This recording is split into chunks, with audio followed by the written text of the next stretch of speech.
नमस्कार, मैं डॉक्टर अवधेश कुमार शर्मा। मेरी आज की स्वास्थ्य चर्चा का मुख्य विषय है जीका वायरस का संक्रमण क्या है और ये किस तरीके से फैलता है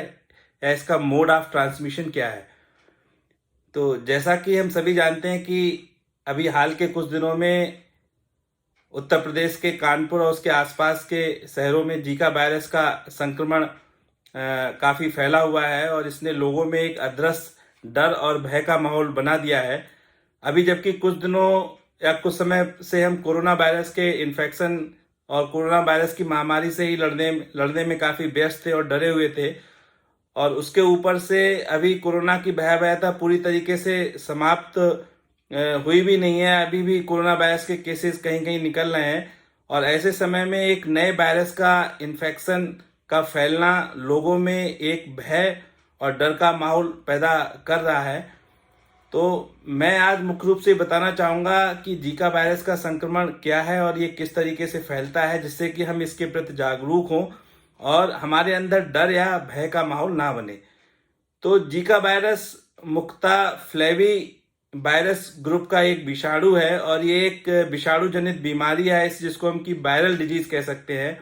और सर्वप्रथम सन 1947 में युगांडा के जीका जंगल में इस वायरस की खोज एक बंदर में की गई थी, इसलिए इस वायरस का नाम उस जंगल के नाम पर जीका वायरस रखा गया था। और सन 1952 में सर्वप्रथम किसी इंसान के अंदर ये वायरस देखा गया, या हम ये कह सकते हैं कि सन 1952 में वैज्ञानिकों के हमारे लिए ये पता लगा कि ये वायरस जो है इंसानों में या मनुष्यों में भी संक्रमण कर सकता है, संक्रमण पैदा करने की स्थिति में है। तो जीका वायरस के मुख्य लक्षण क्या होते हैं या हम किस तरीके से पहचाने कि किसी व्यक्ति को जीका वायरस का इन्फेक्शन या संक्रमण हो सकता है, उसकी संभावना है। तो जीका वायरस का संक्रमण मुख्यतः जो वायरल डिजीज होती हैं, जैसे कि डेंगू फीवर है, मुख्यतः उससे काफी मिलता जुलता होता है। और जीका वायरस के संक्रमण के पश्चात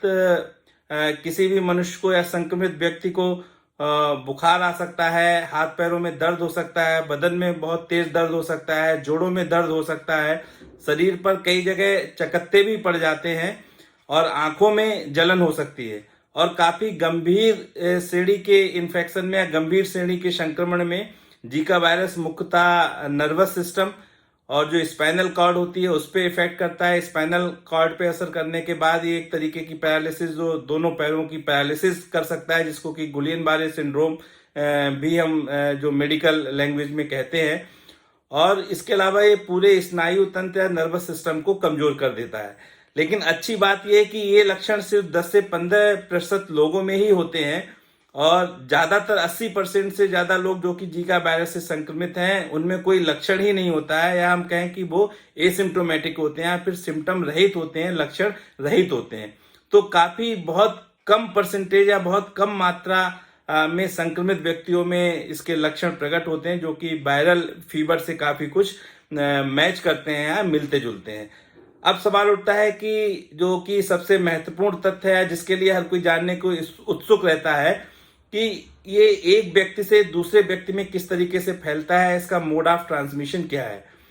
तो यहाँ पर मैं ये बिल्कुल स्पष्ट कर देना चाहूंगा कि जीका वायरस का मोड ऑफ ट्रांसमिशन बेसिकली जो है मॉस्किटो बाइट है। मच्छर के काटने से ये संक्रमण एक व्यक्ति से दूसरे व्यक्ति में फैलता है, जिस तरीके से डेंगू फीवर, येलो फीवर या चिकनगुनिया फीवर फैलता है। और इसको जो फैलाने वाला मच्छर एडिस इजिप्टाई है, ये वही मच्छर है जिसके की काटने से डेंगू फीवर, चिकनगुनिया और येलो फीवर होता है। तो इस एडिस इजिप्टाई मॉस्किटो की पहचान है कि ये धारीदार मच्छर होता है। इसके जो पेट होता है उसके ऊपर सफेद और काले रंग की धारियां होती हैं, इसको स्ट्राइप्ड मॉस्किटो भी कहा जाता है। और ये मच्छर ज्यादातर सुबह या शाम के उजाले में ही काटता है और अन्य मच्छरों की से अगर हम इसकी तुलना करें तो ये गंदे पानी में नहीं बल्कि साफ पानी में पनपता है। तो हमें इससे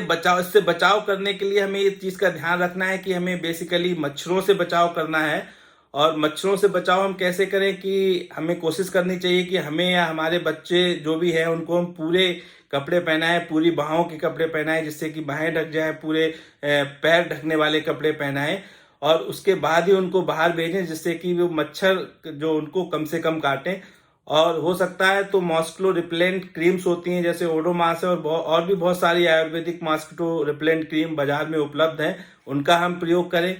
और अगर हमारे घर के आसपास मच्छरों की संख्या अधिक है तो रात को सोते समय हम मच्छरदानी का उपयोग करें, या जो मॉस्किटो को भगाने वाली आजकल दवाइयां हैं, बहुत सारे इंस्ट्रूमेंट्स हैं, उनका हम जो है इस्तेमाल करें। और सबसे खास बात यह है कि हम अपने घर के आसपास जो है वो पानी को, चाहे वो गंदा पानी हो या साफ पानी हो, उसको हम बहुत ज्यादा इकट्ठा ना होने दें। अगर हमारे घर के आसपास या हमारी कॉलोनी में या हमारी सोसाइटी में कहीं भी पानी का जमाव हो रहा है तो जो नगर निगम की संबंधित विभाग है उनको हम इसकी सूचना दें, जिससे कि उस पानी का निकास किया जा सके और वो एक जगह इकट्ठा ना हो और उसमें इस तरीके का मच्छर ना पनप सके।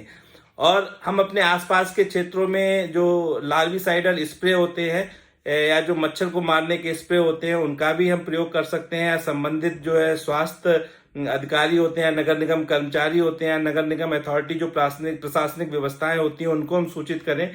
जिससे कि हमारे क्षेत्र में जो है इस तरीके का छिड़काव समय समय पर होता रहे और मच्छर ना पनपे। तो ये इससे मेनली जो है बचाव के तरीके हो गए। अच्छा, मच्छर के अलावा इसका मोड ऑफ ट्रांसमिशन एक दूसरा भी है कि एक संक्रमित व्यक्ति के जो बॉडी फ्लूइड्स होते हैं जैसे कि स्पर्म हो गया, वीर्य हो गया या फिर रक्त हो गया, उससे भी दूसरे व्यक्ति में फैल सकता है। अगर कोई सामान्य व्यक्ति किसी संक्रमित व्यक्ति के साथ असुरक्षित यौन संबंध करता है या फिर वो उसके जो है ब्लड प्रोडक्ट्स के कांटेक्ट में आता है, चाहे संक्रमित व्यक्ति का ब्लड अगर सामान्य व्यक्ति में चढ़ाया जाता है, किसी अन्य तरीके से ब्लड संक्रमित व्यक्ति का सामान्य व्यक्ति के कांटेक्ट में आता है, तो उससे भी ये वायरस जो है एक व्यक्ति से दूसरे व्यक्ति में ट्रांसमिट हो जाता है या दूसरे व्यक्ति को संक्रमित कर देता है। गर्भवती स्त्रियों में जो है, अगर गर्भवती स्त्री संक्रमित है तो उसके बच्चे को भी या उसके पेट में पलने वाला शिशु है उसको भी जो है इस संक्रमण के फैलने का खतरा ज्यादा रहता है।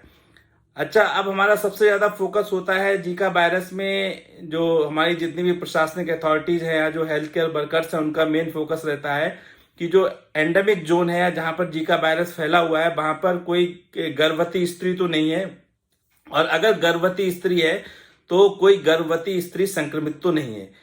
क्योंकि ये ऐसा इसलिए होता है कि जीका वायरस का इन्फेक्शन गर्भवती स्त्रियों में ज्यादा खतरनाक होता है, और अगर किसी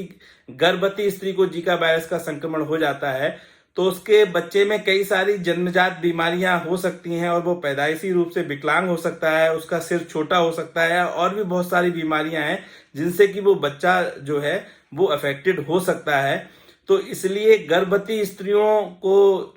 जीका वायरस के संक्रमण से बचाव की ज्यादा आवश्यकता है, उनको ज्यादा सतर्कता बरतने की भी जरूरत है।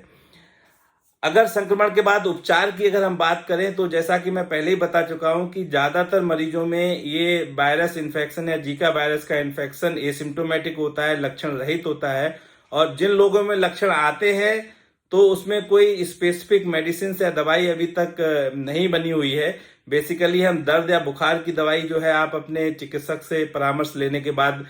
ले सकते हैं। और मुख्यतः इस वायरस का इन्फेक्शन जो है अपने आप जो शरीर की प्रतिरोधक क्षमता होती है उसके द्वारा ही जाता है, और 2 से 3 सप्ताह में ये वायरस, शरीर की प्रतिरोधक क्षमता अगर आपकी सही है तो ये वायरस का इन्फेक्शन स्वतः ही ठीक हो जाता है शरीर की प्रतिरोधक क्षमता के कारण। तो अगर मैं संक्षेप में कहूं तो जीका वायरस को रोकने का या इससे बचाव का या इसको नियंत्रित करने का एकमात्र उपाय साफ सफाई है, और मच्छरों के काटने से आपको और अपने परिवार को बचाना है, और जिससे कि ये जीका वायरस का संक्रमण एक व्यक्ति से दूसरे व्यक्ति में ना फैले। इन्हीं सब बातों का अगर आप ध्यान रखेंगे, एहतियात रखेंगे और सावधानी रखेंगे तो आप काफी हद तक जीका वायरस के संक्रमण से बचे रहेंगे, और इससे अच्छी तरीके से जागरूक होकर इससे बचें और बेवजह अपने अंदर भय या डर पैदा ना करें। धन्यवाद।